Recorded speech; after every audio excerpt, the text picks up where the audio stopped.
Entonces, Carlito está un poco crecido, ¿eh? Y Carlos de luz. Bueno.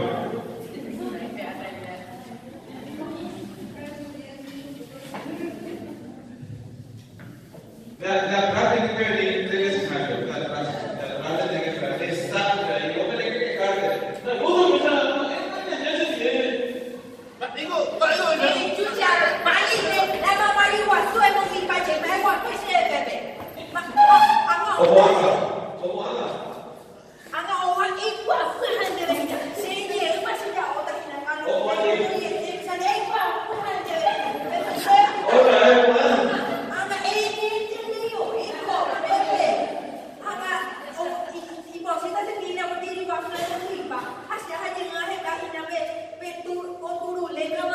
No, no, pausa.